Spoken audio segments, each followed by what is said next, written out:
Shares of embattled media giant ABS-CBN fall sharply by 30% after the Philippine Stock Exchange lifted its trading suspension. Trading of ABS-CBN shares resumed on Thursday, July 23, after being suspended for 10 days. The network lost 3.8 billion pesos in market capitalization. Its value is now at just over 8.9 billion pesos. This is a far cry from its 2016 market cap of around 51.7 billion pesos. Market capitalization reflects the company's worth in the open market and how much investors are willing to pay for its stock. The Kapamilya network says it is now shifting resources toward its digital and cable businesses after Congress denied it a franchise. It is also reducing its non-core activities after a massive drop in revenues.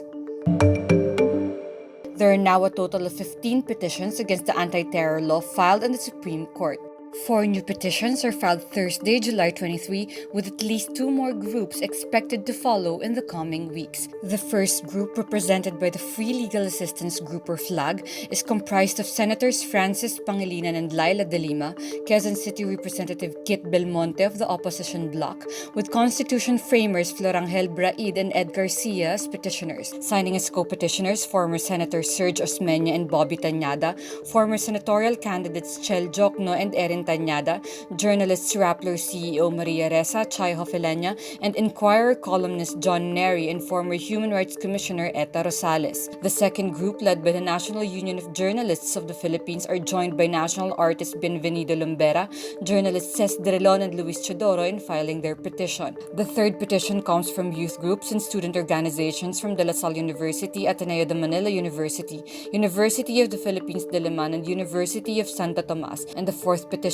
from Bangsamoro residents. The flag petition asks for oral arguments and to declare the entire law unconstitutional and says it violates the right to free speech. Filipinos hoping to leave the country in the coming days for leisure will have to hold off after the Philippine government temporarily suspended non-essential outbound travel. Presidential spokesperson Harry Roque says only those with confirmed plane tickets as of July 20 will be allowed to push through. Only one Philippine travel insurance agency agreed to provide insurance for Filipinos as required by the government's interagency task force. This prompted a sudden change in rules. 2 weeks ago, on July 7, the government lifted the ban on leisure travel for Filipinos. Meanwhile, Roque defends President Rodrigo Duterte's claim that gasoline could be used to disinfect masks. Kayo naman, 4 na taon sa presidente, parang hindi niyo pa kilala sa presidente. Joke only. Bakit naman tayo maghuhugas ng gasolina, no? This joke comes as coronavirus cases in the Philippines breach 74,000. The Department of Health records 2,200 new cases on Thursday, July 23. Total confirmed cases are 74,390. Total deaths at 1,871 and total recoveries 24,383.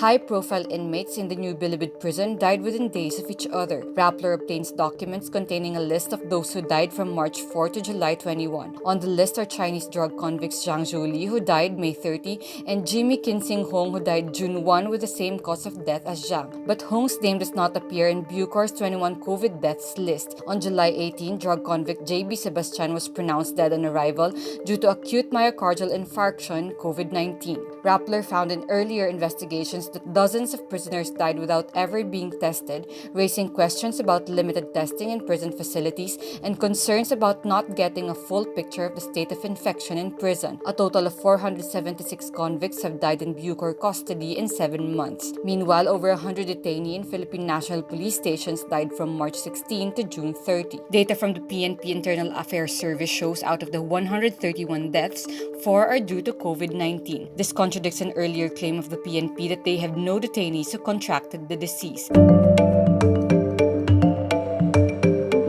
Several posts circulating online about an ordinance punishing minors and their parents for violating quarantine rules are partly false. Ordinance number 38/2020 is implemented in Pampanga province only. The posts circulating on social media fail to mention that this ordinance only covers Pampanga. The ordinance says minors who break quarantine rules such as not wearing face masks, loitering in the streets, or violating the curfew will be taken into custody by barangay officials and local police. A copy of the provincial ordinance was uploaded on the Facebook page of Pampanga Governor Dennis Pineda on Tuesday, July 21.